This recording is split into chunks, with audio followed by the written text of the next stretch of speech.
Hello everyone, my name is Mona Rahimi, Certified Grief Recovery Methods Specialist. I felt that this is a good time for me to make a series of informative and educational videos about grief, about loss, and about recovery. I made a video about processing grief during these trying times, and it's on my YouTube channel. My YouTube channel is Mona GRM Rahimi. There are two Mona Rahimis, so I added a GRM in there. I will be putting all these videos on there. About 15 years ago, in a massive house fire, I lost my son, and in an effort to save him, I almost died. It was very difficult and trying time for me. Um, Grief recovery method helped me process my grief and gave me the tools, equipped me with the tools to move on and to heal my broken heart. And I'm hoping that these videos can give you the courage to take the step towards taking an action to be able to move on and to process your grief and to heal your broken heart. I would like to start with grief. What is grief? In this handbook, it's Grief Recovery Handbook, which is my go-to for all grief-related questions, issues. This is how they describe grief. Grief is the conflicting feeling caused by the end of or change in a familiar pattern of behavior. So we are used to a certain pattern of behaviors. It's familiar for us. We're living in a house, we are married, and then all of a sudden things starts to change and we're going to go through divorce. So that familiar pattern no longer exists. There's an end to it. And then another description is grief is the normal and natural reaction to loss of any kind. So here's the problem. This is grief has actually been the most neglected and misunderstood process, and that's why I decided to do these videos, because as you see, grief is the normal and natural reaction to loss. When someone tells you a funny joke, a normal and natural process for you is to laugh, or at least smile if you want. But society has put a restriction on how we deal with our emotions, our sad emotions. Loss, we experience loss every day. Not every day, but in our lives when we talk about loss, we immediately think of death. But loss is just not death. In grief recovery, we have identified 41 different losses. These losses are, we are experiencing them from childhood to adulthood. There are losses like death, divorce, change of a familiar pattern, financial hardship, health issues, empty nest syndrome when your children leave. It's in our everyday life. Anything that is familiar and we lose, it's a loss in our life. For children, it could be as easy, as simple as losing a doll.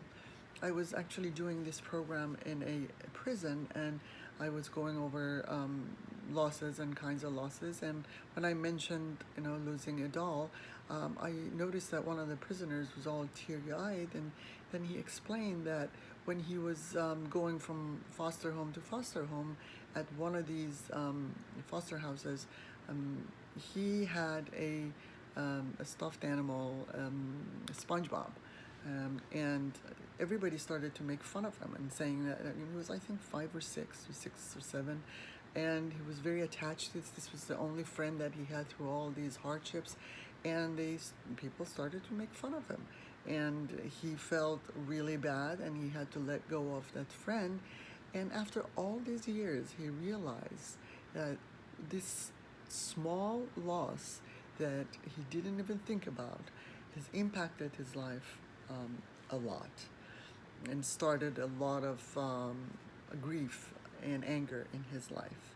So we are all very aware of what society and people around us think of us when we're dealing with grief.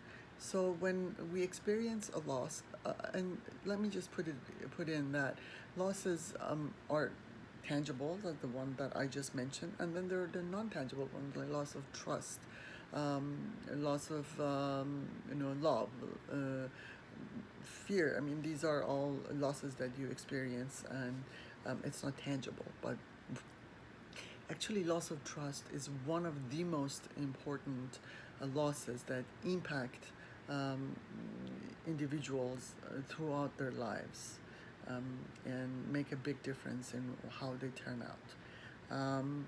So when we are experiencing these losses, we are supposed to abide by certain rules according to society. Um, they they have put Society has put a restriction on how we're supposed to feel. They tell us, as I was told when I was grieving, that I have to be strong. You have to be strong. You can't cry. Don't let your daughter see your tears. Replace your grief with, or replace that loss with, and then there are a lot of suggestions. Mine was replace it with another child, and keep yourself busy so that you won't have any time to think. Oh, give it time. Time will heal all wounds. Well, I can tell you that a dear friend of mine, a grief recovery specialist, was working with a griever, and she is 91 years old, and she was actually grieving a loss that she experienced when she was 20 years old. So no, time does not heal all wounds.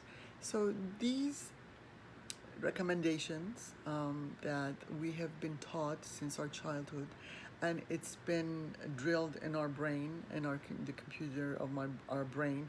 And when we experience loss, or someone else experiences loss, that we automatically go to these that we have been taught, and pull it out of our computer and tell other people, or try ourselves to do this, and think that this is how we can process our grief.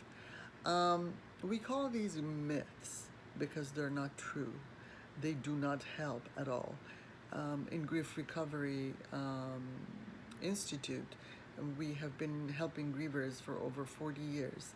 And I can tell you, as a specialist and as a griever, that none of these helped me or my daughter when we were experiencing the grief that we were.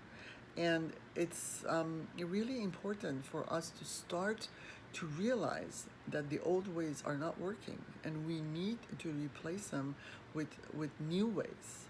We need to tell ourselves that being strong is not the right word to use.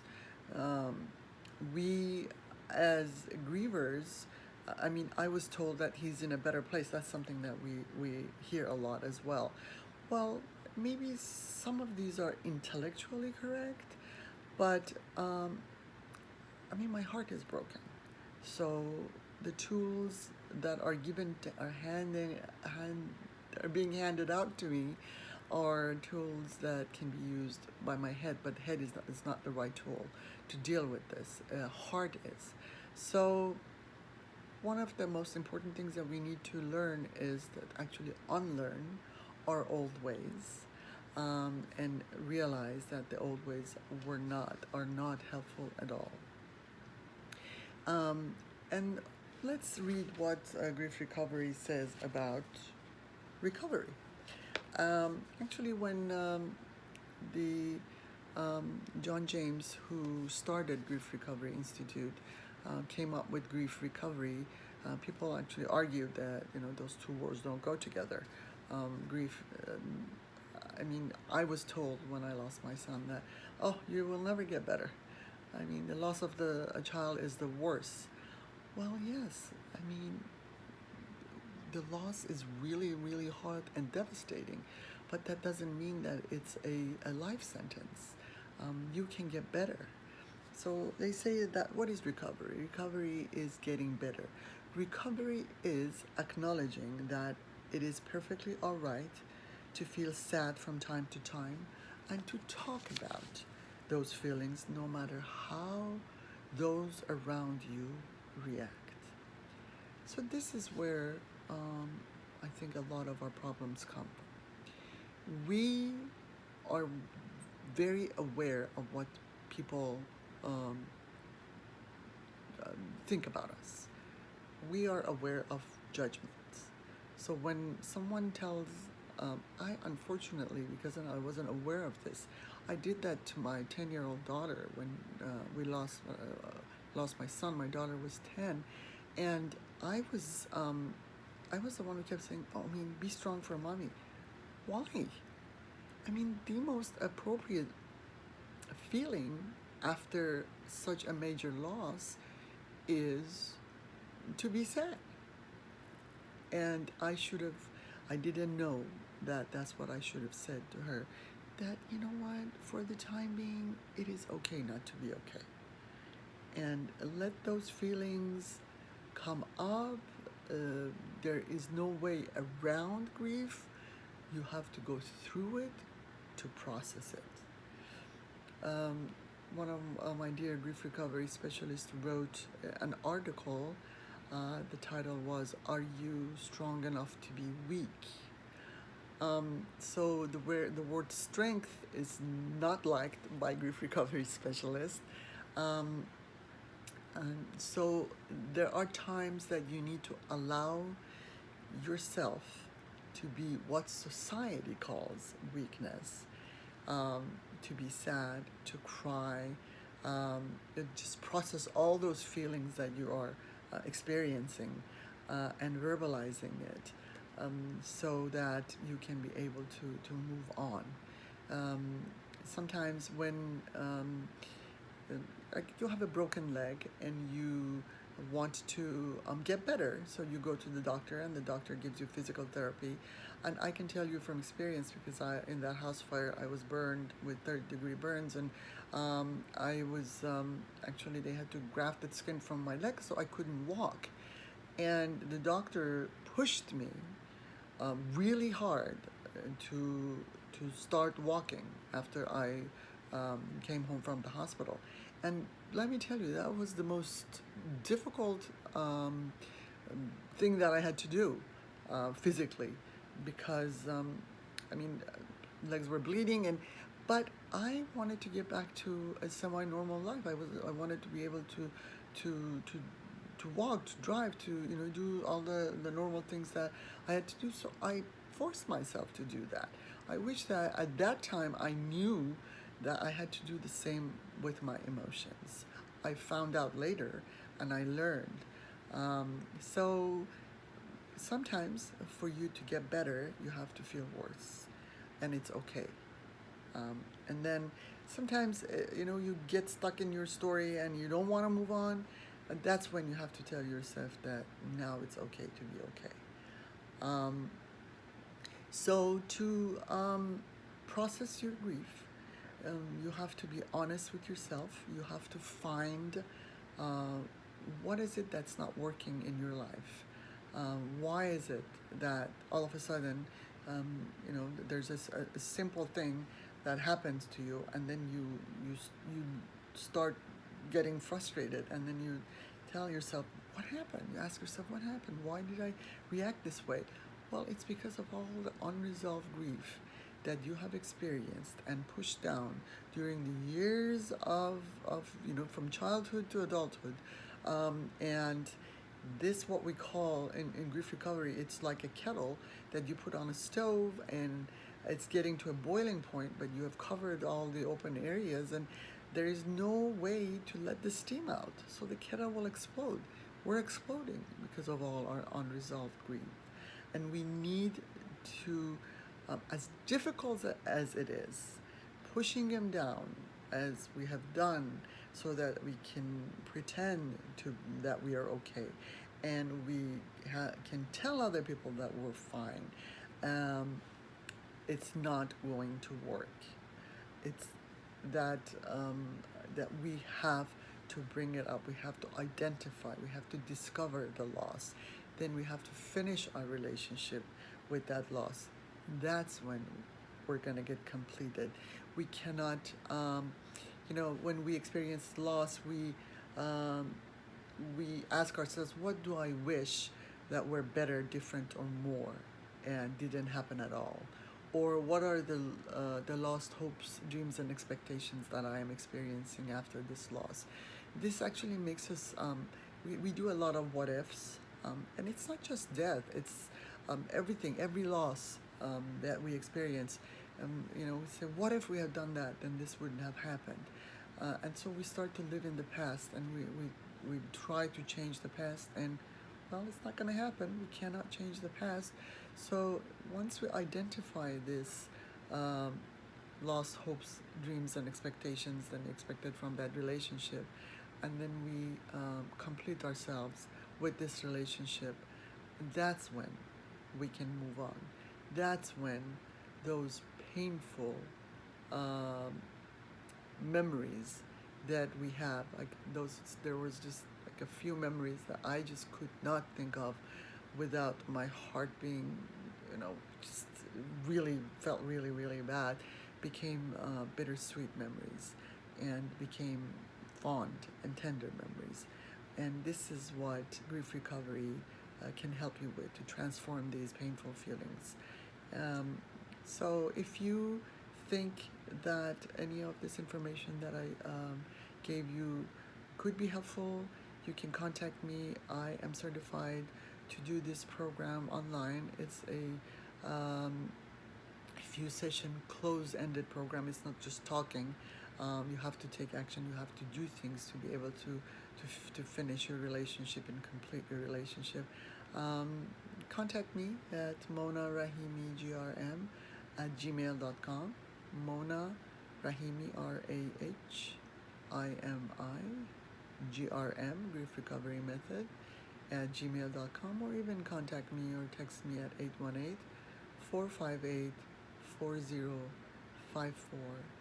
And I do hope that this gives you the courage to come forward and help yourself to move on. And please know that when you are experiencing grief,